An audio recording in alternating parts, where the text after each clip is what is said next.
It is almost 26 years since Great Britain last played in the elite world group level of the Fed Cup, the flagship team competition of women's tennis. Since then, they have languished a couple of rungs below the top flight, their path back to the elite level blocked by superior opposition, tough draws and a fair bit of bad luck. Unless you are a country blessed with several top players, like the Czech Republic, who have won the event in 6 of the past 8 years, or the likes of the United States and France, the Fed Cup can be a harsh environment. Last year, Britain came through 4 matches in 4 days only to then fall to Japan in a playoff that would have elevated them to World Group 2, the second tier of the event. But if the format is almost as difficult to understand as it is to navigate, there is real optimism this week that Britain can begin climbing the ladder. That optimism stems from a strong squad, led by Johanna Konta, ranked 39 but showing signs of the form that took her inside the top 10, backed up by Katie Boulter, ranked 83, Heather Watson, Harriet Dart and Katie Swan. But the X-factor could be the fact that for the first time since they dropped out of the World Group in 1993, Britain will be playing at home. The venue is the University of Bath, an impressive home to a host of elite sportsmen and women. It is going to be key, Anne Keothavong told a small gathering of media on Tuesday.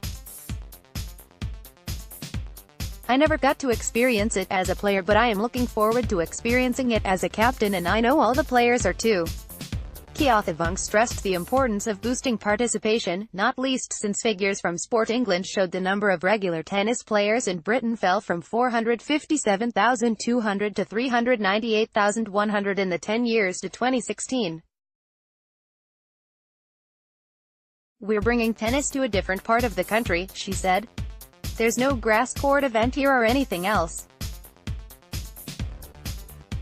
We're trying to open our sport up to as many people as possible. You all know the participation figures and everyone's aware of that, but I do think events like this help raise the profile of women's tennis, and that's something we should all get excited about because the depth of women's tennis in this country is as strong as it's ever been. We want more kids to take up the game. We want as many people to participate as possible. The players are all aware of that, and of the bigger picture as well. The Britain team posed for a selfie at the Roman baths in the city. Photograph Jordan Mansfield, Getty Images for LTA. With the Davis Cup having switched to a new format this year, Fed Cup may also change in the coming years, but for now, getting out of the group remains a hard slog.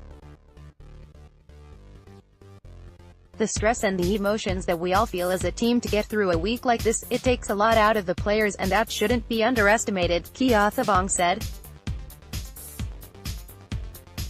The format is something I've spoken about in the past, which can be frustrating. I feel very strongly about Fed Cup and Davis Cup coming in line with each other. We came close last year. It's credit to the players that they have come back again. We have a shared goal and a shared purpose, but that they want to go on this journey together and hopefully have another opportunity, another shot at making it into the world group. Credit to all of them for that they're prepared to put themselves on the line and do it all over again. If Britain are to succeed this week, much will depend on the efforts of Konta. Though she was beaten in the second round of the Australian Open last month, her level of play was a vast improvement on the second half of last year, and she will go into today's opening match, against Slovenia, with confidence. Getting out of the group won't be easy, but it won't be for the lack of support.